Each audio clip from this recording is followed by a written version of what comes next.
ito may chance na umangat yung buhay nyo. Ito guys, yung iba, maaari kayong ma-promote sa trabaho, no? Kaya ito parang bagong journey, bagong kontrata guys, kasi yung iba maaaring ma-promote sa trabaho. Kung active kayo sa mga trabaho nyo, and kung talaga kayo ay mga career oriented, kasi meron talagang mga kapiksi tayo, no, na career oriented. Ibig sabihin, gusto talaga nilang ma-promote, gusto nilang umangat sa career nila. So if you are one of them, if you are aiming na ma-promote sa trabaho, it's either ma-promote sa trabaho guys, or magkaroon kayo ng salary increase.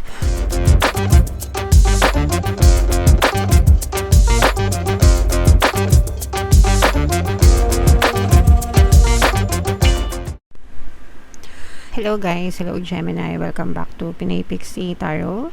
Ang pamagat ng episode natin for tonight is Money Money Come to Me.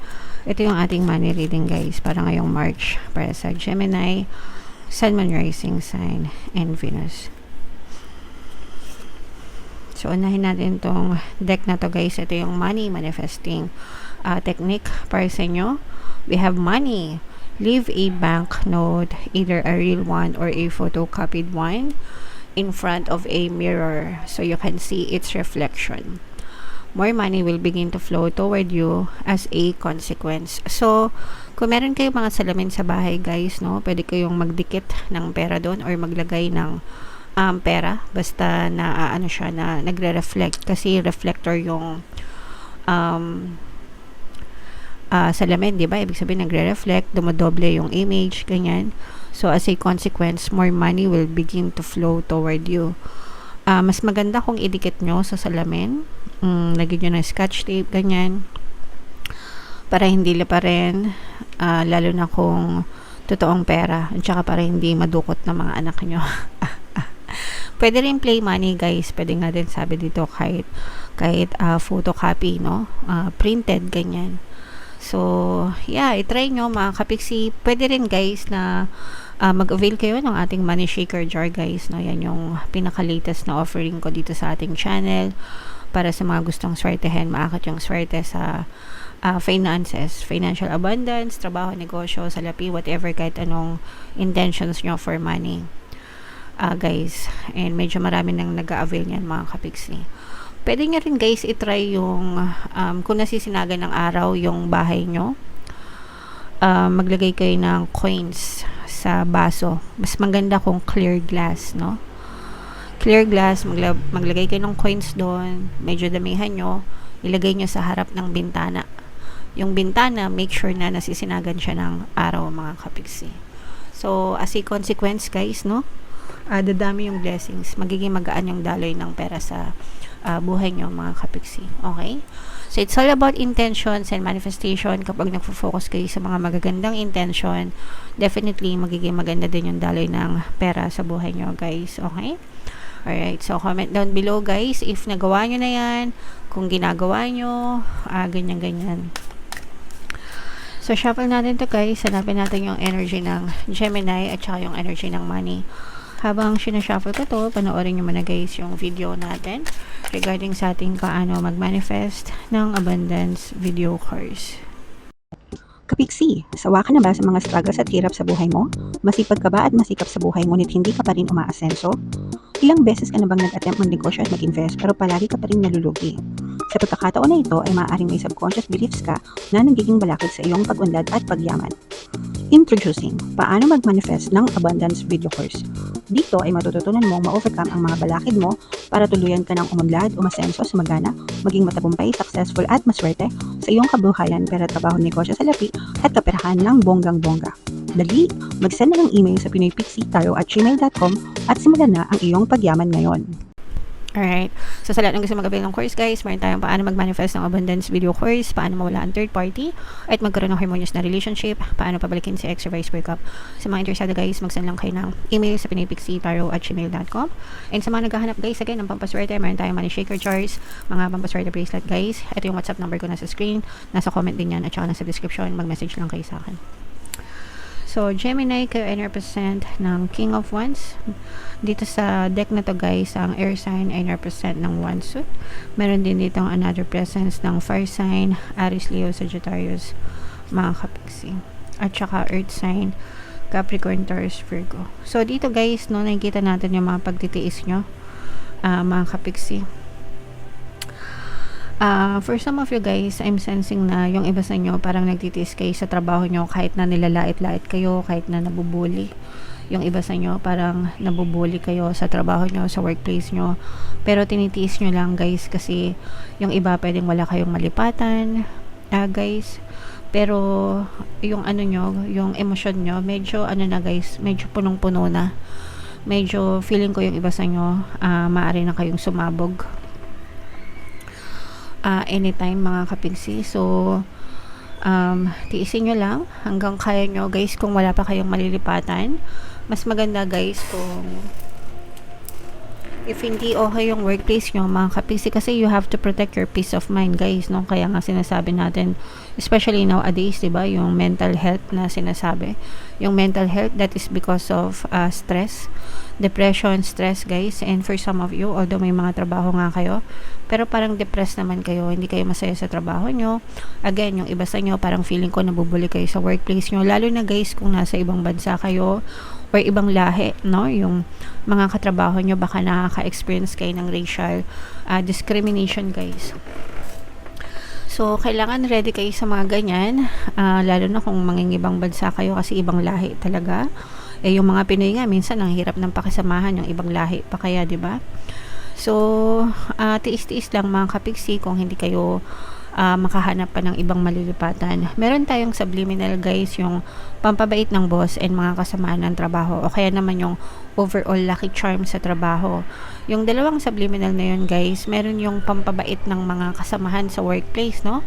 Para maging mabait sila sa inyo mga kapiksi. Effective yan guys, sobrang dami na nating natulungan dyan, mga success stories, talagang nagbabago yung ugali ng mga amo nila.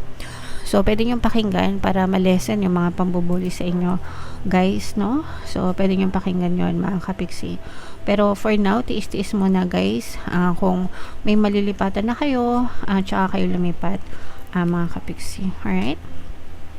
Ito naman guys, ito yung mga brand new beginnings, no, dun sa mga kapiksi natin na talagang naghahanap ng trabaho, talagang naghahanap ng mga pagkakakitaan guys. Ito yung mga hudyat ng mga bagong trabaho sa inyo.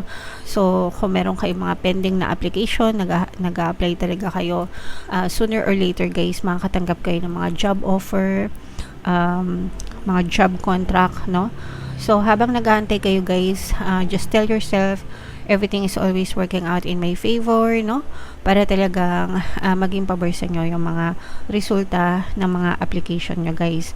Bukod sa mga job offer mga kapiksi, maaari din kayo makakuha ng mga magagandang kliyente. Kung nasa sales kayo, kung kayo ay mga freelancers, may chance na makakuha kayo ng mga magagandang kliyente at saka magagandang project guys, no? Mga project. So, sa mga project-based naman natin na mga kapiksi. So, magiging pabor sa inyo yung mga negotiation, guys. Ibig sabihin, yung mga terms na gusto nyo, kailangan, kayo, firm. Kumbaga, you should know what you deserve, diba? Hindi ko na alam, guys, kung magkano yung mga rate ngayon.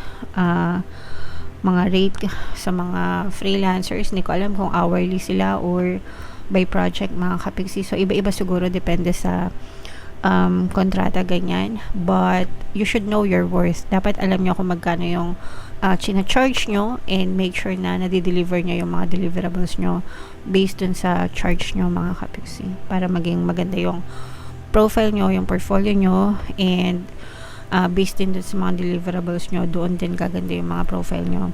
Doon kayo makaka-attract ng mga more clients guys. Okay? So, i-main nyo na yun, mga bagong kontrata, mga bagong trabaho, mga bagong project, guys. Ito may chance na umangat yung buhay nyo. Ito guys, yung iba, maaari kayong ma-promote sa trabaho, no? Kaya ito parang bagong journey, bagong kontrata, guys. Kasi yung iba, maaaring ma-promote sa trabaho. Kung active kayo sa mga trabaho nyo, and kung talaga kayo ay mga career-oriented. Kasi meron talagang mga kapiksi tayo, no, na career-oriented. Ibig sabihin, gusto talaga nilang ma-promote, gusto nilang umangat sa career nila. So, if you are one of them, if you are aiming na ma-promote sa trabaho, it's either ma-promote sa trabaho, guys, or magkaroon kayo ng salary increase. Kahit alin pa dyan, win-win sa inyo yan mga kapiksi. Win-win. Kayo yung magwawagi dito guys, no? So, yeah, kaya kagaya nga ng sinabi ko sa inyo guys, i-affirm nyo lang everything is always working out in my favor, no? Para talagang maging pabor sa inyo yung sitwasyon and ma-promote kayo sa trabaho or mabigyan kayo ng salary increase guys. Pero ito, nakikita natin na magle-level up yung career nyo, magle-level up yung posisyon nyo sa trabaho, mga kapiksi, okay? And yung iba sa inyo guys, pasulong, wala kayong ano guys, parang tawag dito, wala kayong kinikilingan. Parang kumbaga, hindi naman sa walang kinikilingan, hindi pala tama yung salita ko. Parang wala kayong pakialam sa paligid nyo, basta kayo trabaho lang, basta kayo ibubuhos nyo lahat ng energy nyo, no? Unstoppable yung energy nyo guys, no? Walang makapigil sa pag-angat ng inyong pamumuhay. Kaya yung iba sa inyo guys, feeling ko may mga naiinggit sa inyo, may mga nag-oobserba sa inyo, guys. Yung iba pwedeng nagiging inspirasyon nila kayo sa trabaho kasi magaling kayo. Yung iba naman naiinggit sa inyo kasi magaling kayo. So ganun naman yun guys, it's palaging ganun, palaging it's either may naiinggit sa inyo or nakaka-inspire kayo ng ibang tao kasi syempre depende yan sa perspective ng ibang tao. Meron talagang mga pinanganak na inggit. Inggit yung dugo na dumadaloy sa katawan nila. So, hayaan nyo sila. Basta kayo, you do you, mga kapiksi. Pero nakikita natin na magiging unstoppable. Unstoppable, guys, yung pag-angat nyo, mga kapiksi. Unstoppable yung pag-angat nyo. Unstoppable yung pag-asenso nyo, guys. Okay? Alright. So, i-mind-mind nyo na yan, guys, sa comment section. And, comment down below if naka-resonate kayo. Ito yung ating 2026 kapalaran, guys. Ito naman yung ating success stories ng paano mag-manifest ng abundance video course. Panoorin nyo na to guys, Money Shaker Jars. Thank you for liking, sharing, and subscribing. See you next time. I love you all. Have a nice day. Bye-bye.